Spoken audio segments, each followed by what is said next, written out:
am writing this under an appreciable mental strain, since by tonight I shall be no more.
Penniless, and at the end of my supply of the drug which alone makes life endurable, I can bear the torture no longer, and shall cast myself from this garret window into the squalid street below.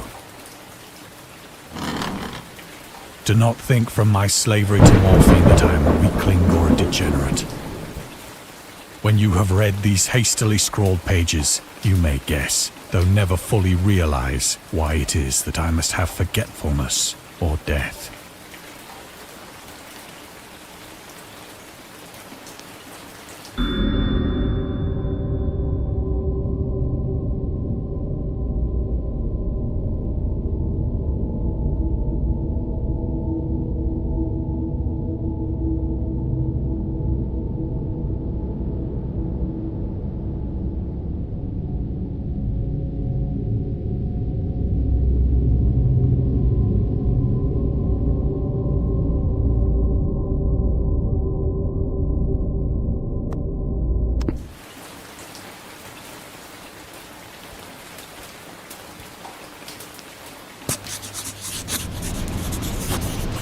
It was in one of the most open and least frequented parts of the broad Pacific that the packet of which I was supercargo fell a victim to the German sea raider.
The Great War was then at its very beginning, and the ocean forces of the Hun had not completely sunk to their later degradation.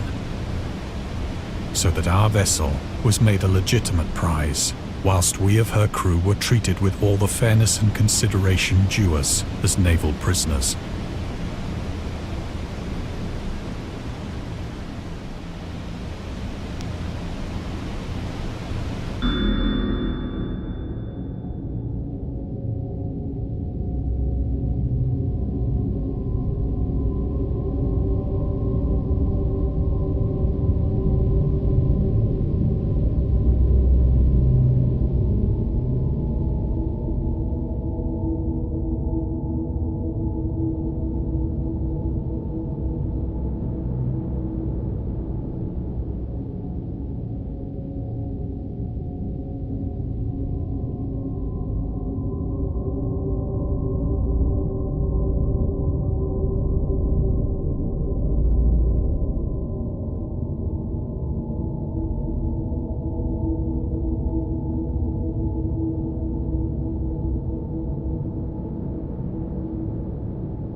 So liberal, indeed, was the discipline of our captors that 5 days after we were taken, I managed to escape alone in a small boat with water and provisions for a good length of time.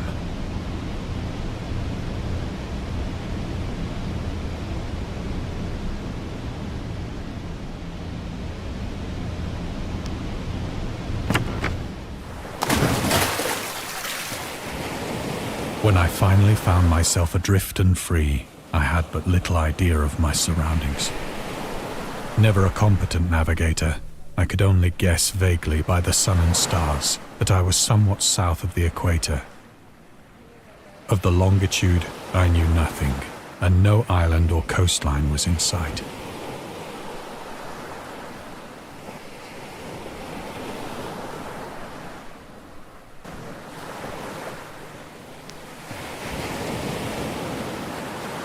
The weather kept fair, and for uncounted days I drifted aimlessly beneath the scorching sun, waiting either for some passing ship or to be cast on the shores of some habitable land.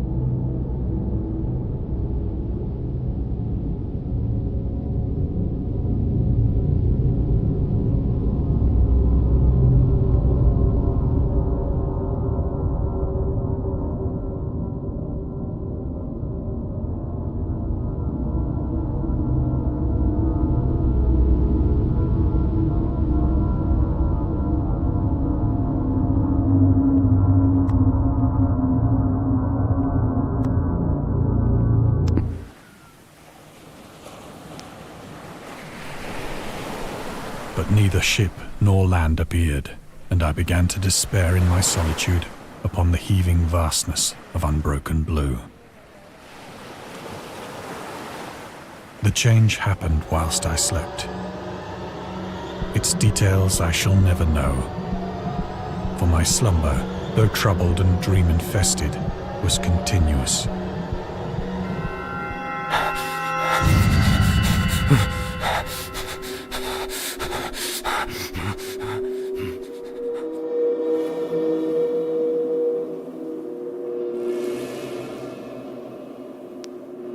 When at last I awoke, it was to discover myself half sucked into a slimy expanse of hellish black mire, which extended about me in monotonous undulations as far as I could see, and in which my boat lay grounded some distance away. Though one might well imagine that my first sensation would be of wonder at so prodigious and unexpected a transformation of scenery, I was in reality more horrified than astonished. For there was in the air, and in the rotting soil, a sinister quality which chilled me to the very core.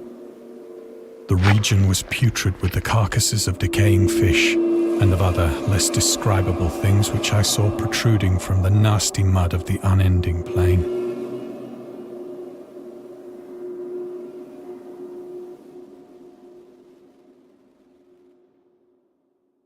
Perhaps I should not hope to convey in mere words the unutterable hideousness that can dwell in absolute silence and barren immensity. There was nothing within hearing and nothing in sight save a vast reach of black slime, yet the very completeness of the stillness and the homogeneity of the landscape oppressed me with a nauseating fear.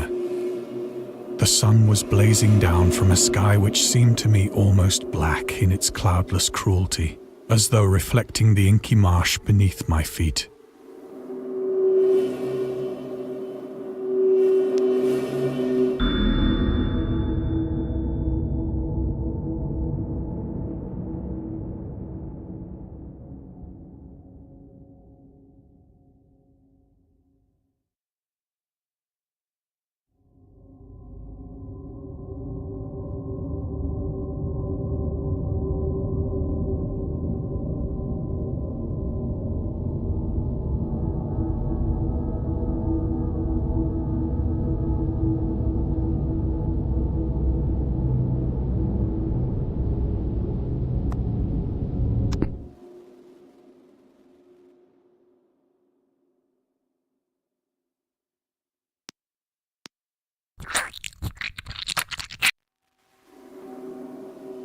As I crawled into the stranded boat, I realized that only one theory could explain my position. Through some unprecedented volcanic upheaval, a portion of the ocean floor must have been thrown to the surface, exposing regions for which innumerable millions of years had lain hidden under unfathomable watery depths. So great was the extent of the new land which had risen beneath me that I could not detect the faintest noise of the surging ocean, straining my ears as I might. Nor were there any seafowl to prey upon the dead things.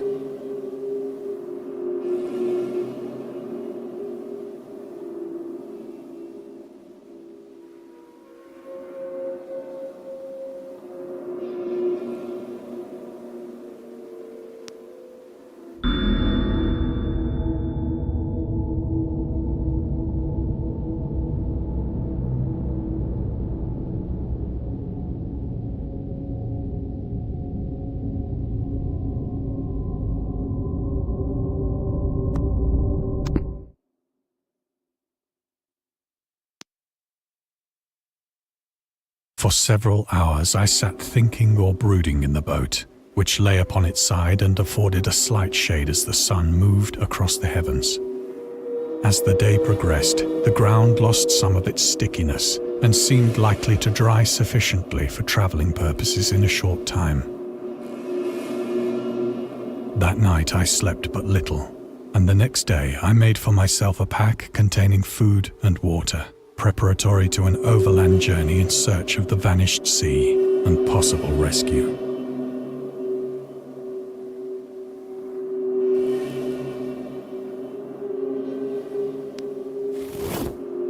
On the third morning, I found the soil dry enough to walk upon with ease.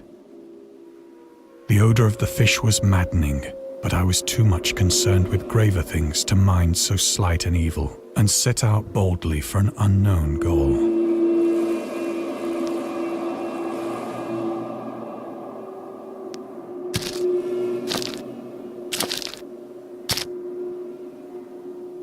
All day I forged steadily westward, guided by a faraway hummock which rose higher than any other elevation on the rolling desert.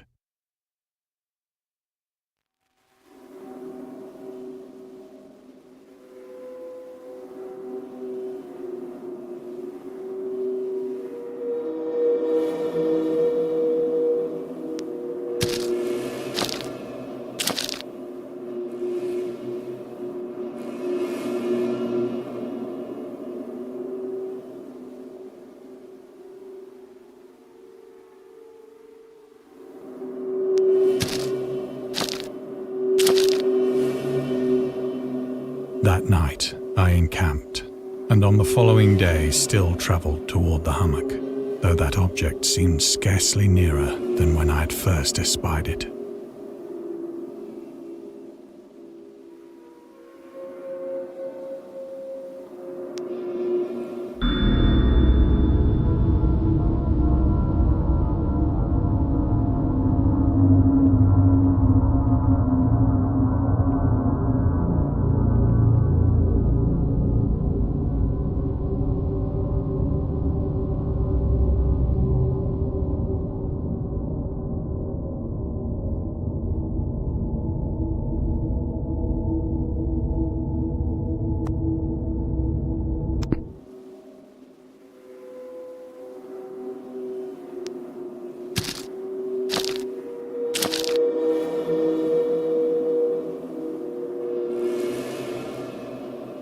By the fourth evening, I attained the base of the mound, which turned out to be much higher than it had appeared from a distance.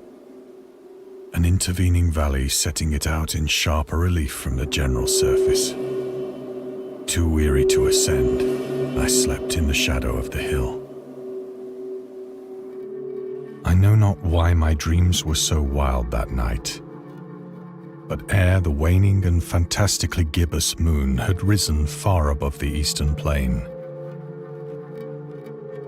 I was awake in a cold perspiration, determined to sleep no more.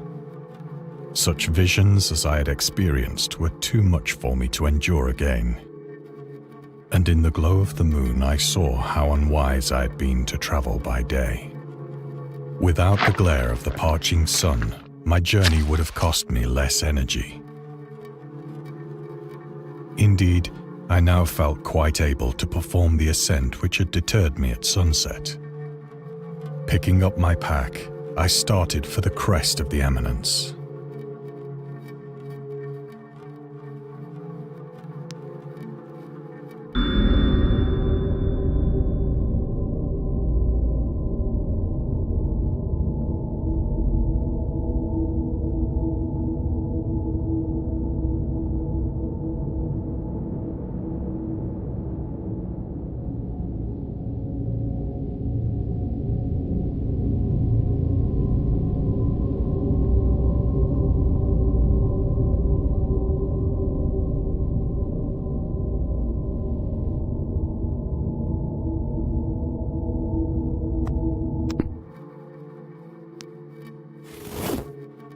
I have said that the unbroken monotony of the rolling plain was a source of vague horror to me.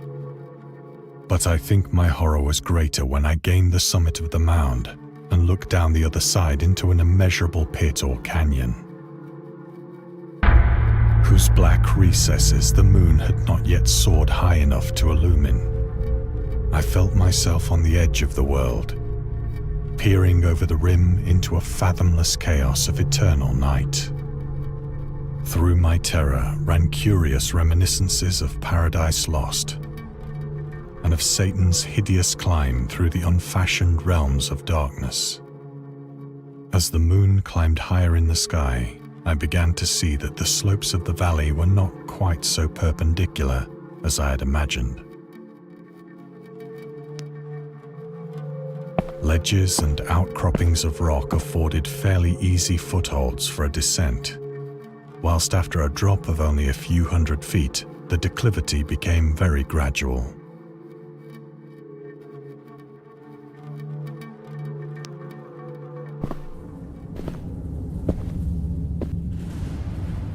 Urged on by an impulse which I cannot definitely analyze, I scrambled with difficulty down the rocks and stood on the gentler slope beneath, gazing into the Stygian deeps, where no light had yet penetrated. All at once, my attention was captured by a vast and singular object on the opposite slope, which rose steeply about 100 yards ahead of me. An object that gleamed whitely in the newly bestowed rays of the ascending moon.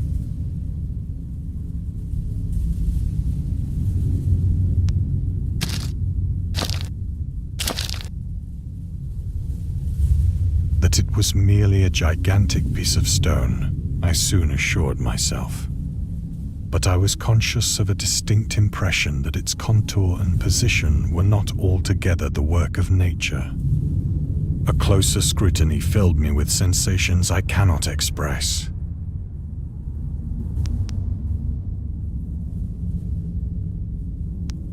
For despite its enormous magnitude, and its position in an abyss which had yawned at the bottom of the sea since the world was young, I perceived beyond a doubt that the strange object was a well-shaped monolith, whose massive bulk had known the workmanship and perhaps the worship of living and thinking creatures. Dazed and frightened, yet not without a certain thrill of the scientist's or archaeologist's delight, I examined my surroundings more closely.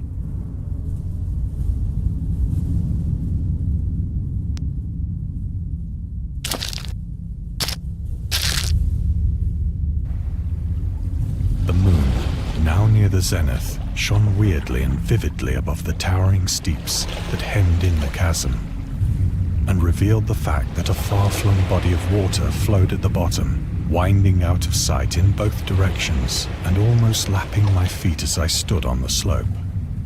Across the chasm, the wavelets washed the base of the cyclopean monolith, on whose surface I could now trace both inscriptions and crude sculptures.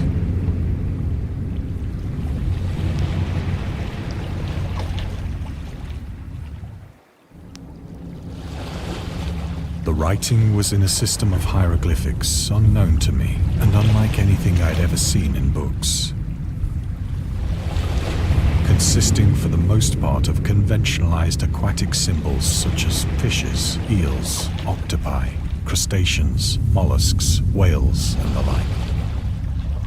Several characters obviously represented marine things which are unknown to the modern world, but whose decomposing forms I had observed on the ocean-risen plain.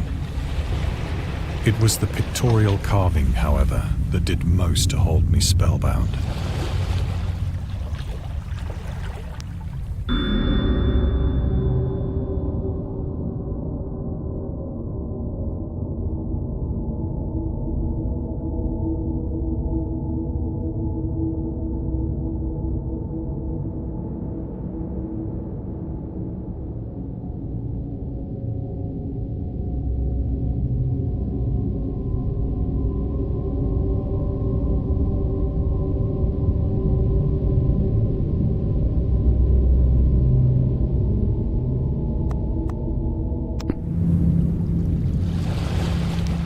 Plainly visible across the intervening water on account of their enormous size were an array of bas-reliefs whose subjects would have excited the envy of a Doré.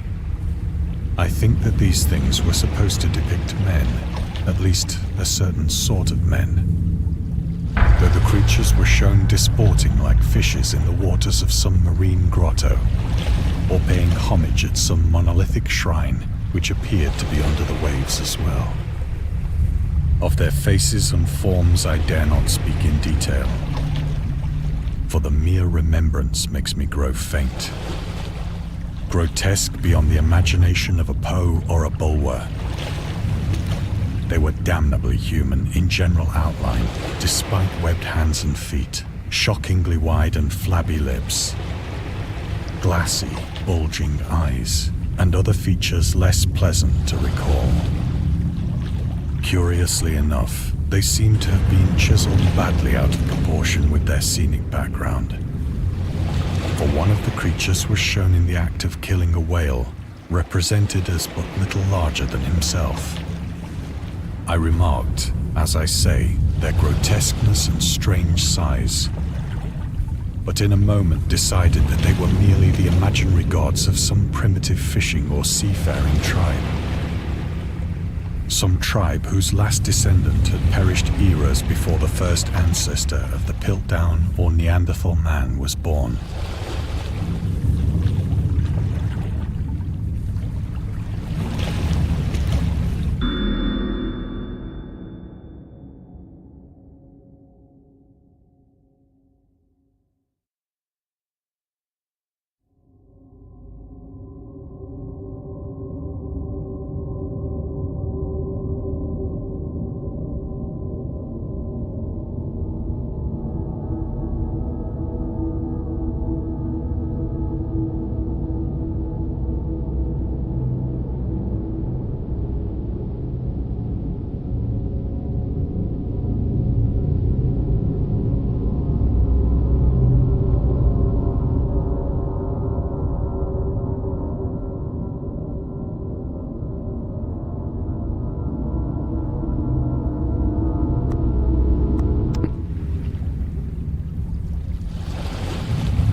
Awestruck at this unexpected glimpse into a past beyond the conception of the most daring anthropologist, I stood musing whilst the moon cast queer reflections on the silent channel before me.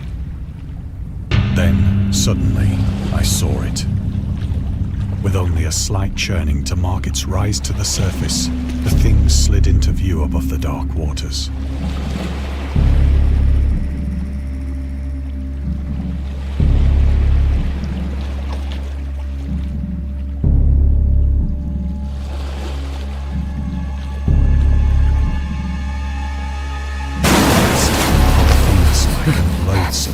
It darted like a stupendous monster of nightmares to the monolith.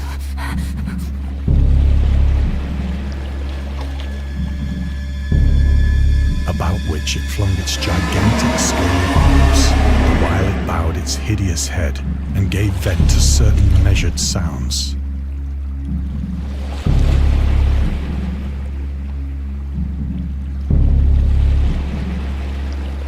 I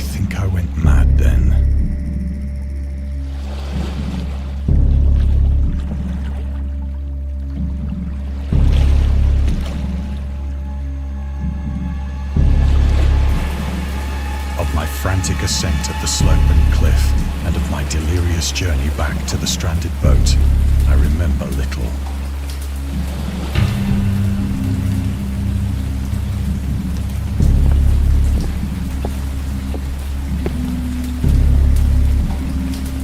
I believe I sang a great deal and laughed oddly when I was unable to sing.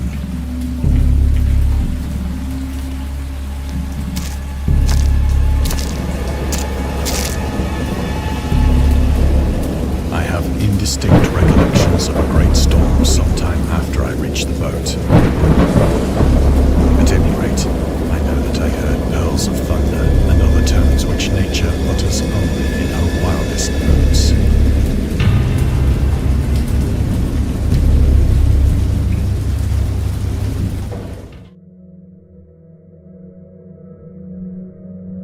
When I came out of the shadows, I was in a San Francisco hospital, brought thither by the captain of the American ship which had picked up my boat in mid-ocean. In my delirium, I had said much, but found that my words had been given scant attention. Of any land upheaval in the Pacific, my rescuers knew nothing, nor did I deem it necessary to insist upon a thing which I knew they could not believe.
Once I sought out a celebrated ethnologist and amused him with peculiar questions regarding the ancient Philistine legend of Dagon, the fish god.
soon perceiving that he was hopelessly conventional, I did not press my inquiries.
It is at night, especially when the moon is gibbous and waning, that I see the thing.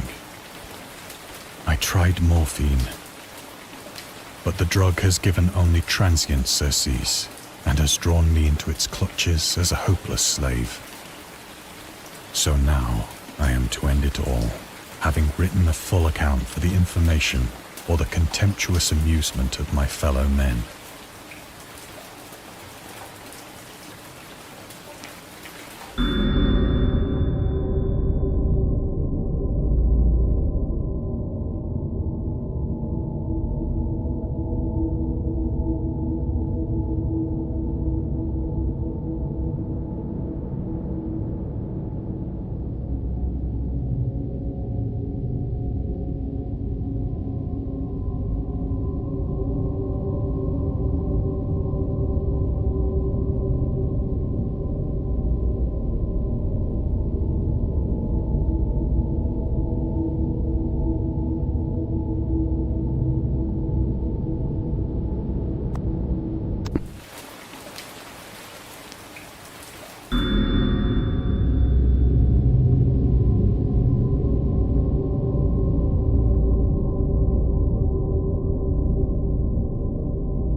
Often, I ask myself if it could not all have been a pure phantasm.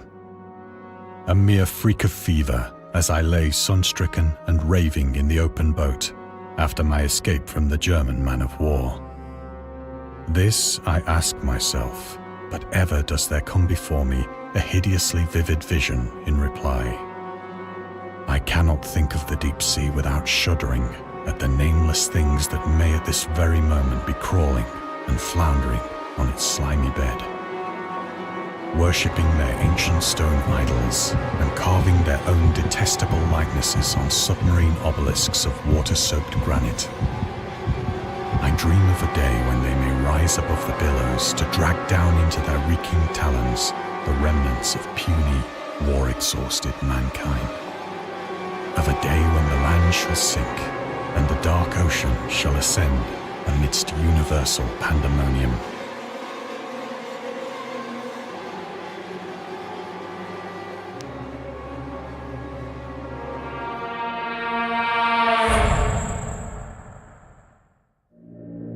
The end is near. I hear a noise at the door, as of some immense slippery body lumbering against it.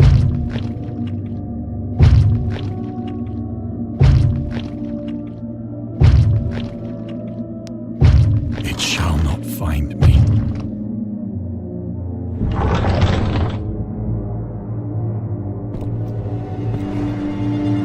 God, that hand!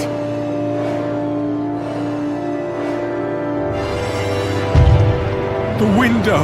The window!